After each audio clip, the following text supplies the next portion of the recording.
Hey, what's going on, folks? Blitzball Champ back here with a brand new video. So, quite a lot is going on with the Carolina Panthers, and I just wanted to take some time to make a video, pretty much talking about my top three picks in the draft that I think Carolina should shoot for. If with the number 7 pick in round one. Um, So first off, uh, free agency just began, and a lot of transactions have happened. Let me pull up a list of transactions just so that I make sure my info is active. So, of course, we know the most recent one was the big trade, the big just out of nowhere trade of Pro Bowl offensive lineman Trey Turner um, going to the Chargers for offensive tackle Russell Okung, which, kind of ridiculous if you ask me, because I really like Trey Turner. I thought he was really, really good. Probably one of our best linemen that we still kind of had left over. And which now I'd say probably Greg Van Roten is the only one, our strongest lineman left, but he's testing free agency. So who even knows if he's even staying? We didn't re-sign James Bradbury. He ended up getting picked up by the Giants. So going to be in the market for another top tier cornerback. And Carolina did pick up two folks. Picked up defensive lineman Stephen Weatherly and safety Justin Burris. I don't really know either of these two, but yeah, it's apparent that Carolina's in full on rebuild mode. And there's a couple of other people that they've re-signed. They re-signed quarterback Kyle Allen, extended him to for one more year. Re-signed kicker Joey Sly. Re-signed Cole Luke. I think that's everybody that I can think of that we signed. Oh, we let go of special teams specialist Colin Jones. Yeah, we released him, which honestly I thought he was great on special teams, so kind of a bummer. But yeah. And oh yeah, defensive end Chris Smith, who was with the Browns. We picked him up. Who's apparently a hometown guy, so pretty cool. But yeah. So I want to name my top three players that I believe that Carolina should try to grab at the 7th pick. I'm gonna get right into it, and I'm just mainly basing this off of who I feel might be available by the time it gets to the number 7 pick, or even the number 6 pick. But yeah, this is what I'm basing this off of. Um, I'm gonna tell you right now. I'm gonna go ahead and get this out of the way. I'm gonna tell you right now. I 100% do not believe that these two players will be available or even close to being available by the number 7 draft pick. And that's Joe Burrow, quarterback out of Auburn, or excuse me, LSU, and Derek Brown, defensive tackle out of Auburn. I got those two mixed up. But yeah, Derek Brown and Joe Burrow. I honestly 100% do not believe they will be available at the 7th pick. So I'm just throwing that out of the picture. Just totally out of the picture. I think they will get scooped up instantly. Whether it's Cincinnati or I don't know who else is low on the totem pole for drafts, but I know Cincinnati, they have the number one pick. But but yeah. So here are my top three that I think we should try to get in the draft for number 7. Number 1, Tristan Wirfs out of Iowa. Um, I really honestly feel like this will be a good opportunity to get an offensive lineman in the first round. I mean, I feel like it's not something we've done in a while, and like the last real successful offensive lineman that we drafted in the first round was Jordan Gross, and we all, those that have followed, we all know how he turned out to be. You know, he was inducted into the hall, so turned out great. Um, but this guy, this Tristan Wirfs, 6'5", 322 pounds, very athletic. I saw some highlights from the combine. Dude is very athletic. And I really feel like he could definitely be a big boost to the offensive line or already struggling offensive line. And I just feel like if we're going to really rebuild and retool that offensive line, like we gotta come out firing. We have to really come out firing.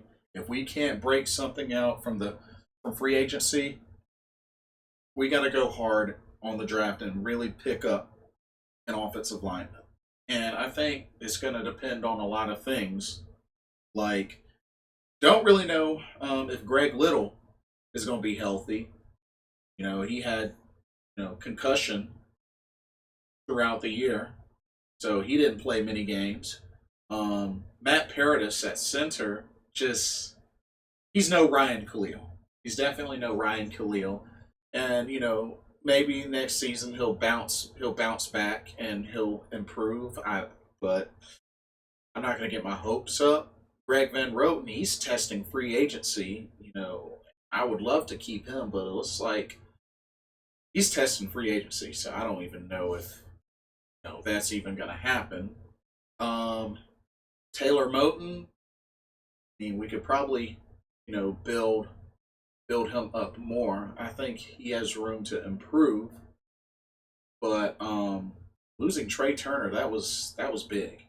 That was big. Dennis Daly, started off all right, but then he blew up, not in a good way. So I mean, we really, really need to hit this offensive line rebuilding hard because regardless of if we keep Cam Newton or get somebody else, we don't have a strong offensive line. It's not going to matter. It's going to be bad.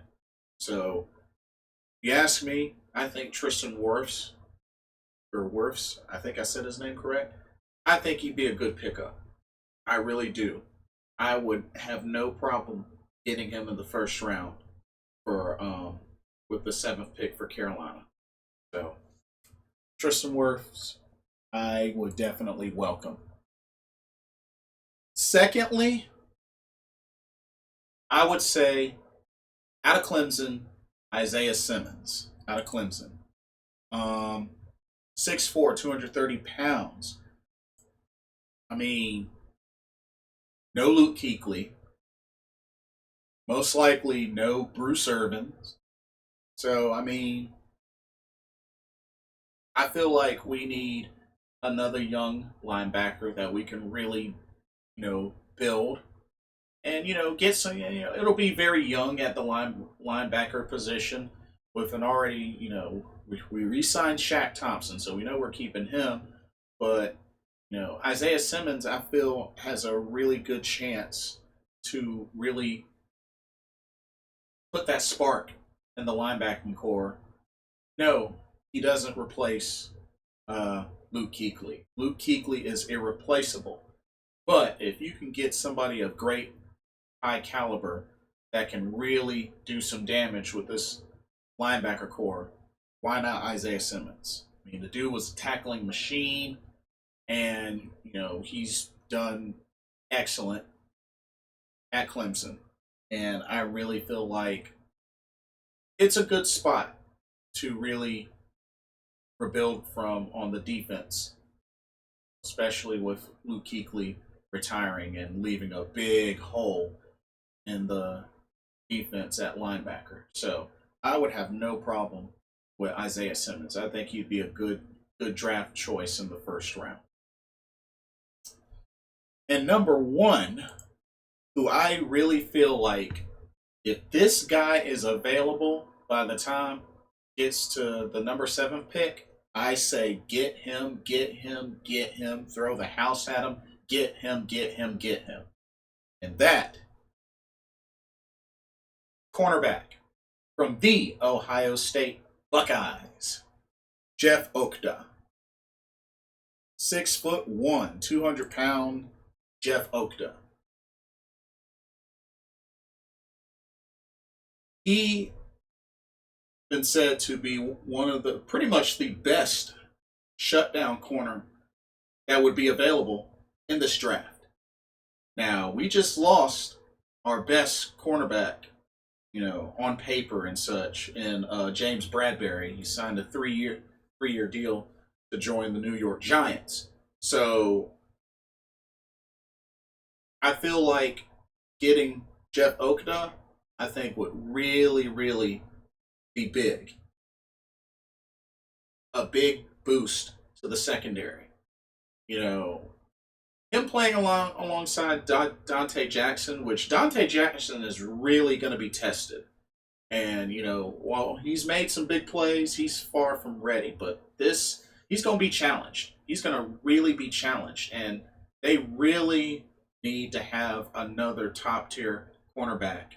And if they can get somebody in free agency, but most of all, they can get Jeff Okudah, that would be a big, big steal for Carolina, especially on defense. That would be a big steal. And can really build up Jeff Okudah to potentially being a top-tier cornerback. Because really, before Bradbury, the last real top-tier cornerback we had was Josh Norman. But now he's with the Bills now. He got cut from the Redskins, and now he's joined the Bills. So he gets to play with Sean McDermott again. But I really feel like if Jeff Okudah is available, I hope I said his name right. If he's available, I say scoop him up. For sure. I think he's a steal on defense, and I think that would really be a good step in the right direction for Carolina. There's other people to be mentioned as well. Tua Tagovailoa, I don't even know if I said that right, but the quarterback out of Alabama, well, it is official that he's medically cleared, so he can play and work out and all that. So he's medically cleared. Don't really know how that hip is going to hold up, but he's medically cleared. So well, yeah. But my guess is probably Miami's going to jump on that, if you ask me. Miami needs a quarterback. I think Miami probably is going to jump on that. But yeah, it'll really be interesting to see what direction Carolina goes. But I think Tristan Wirfs, Isaiah Simmons, Jeff Okudah, those are my top 3. One of those 3, they should definitely get the 7th round. As far as quarterbacks,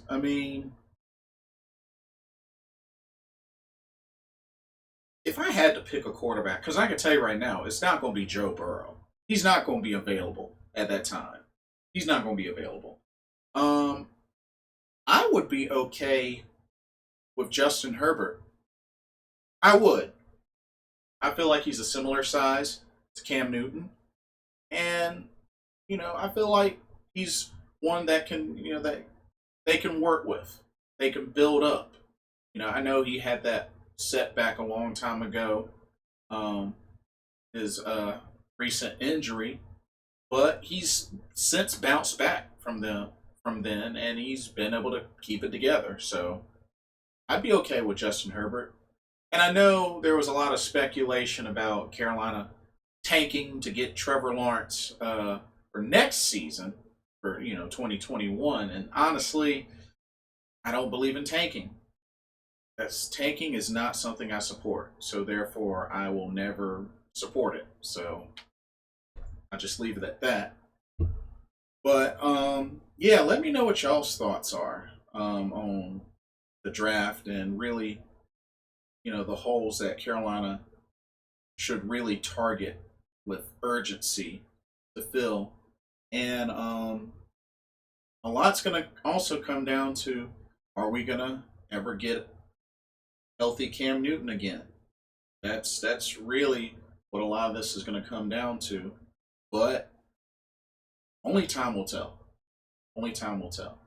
But yeah, let me know y'all's thoughts, comments.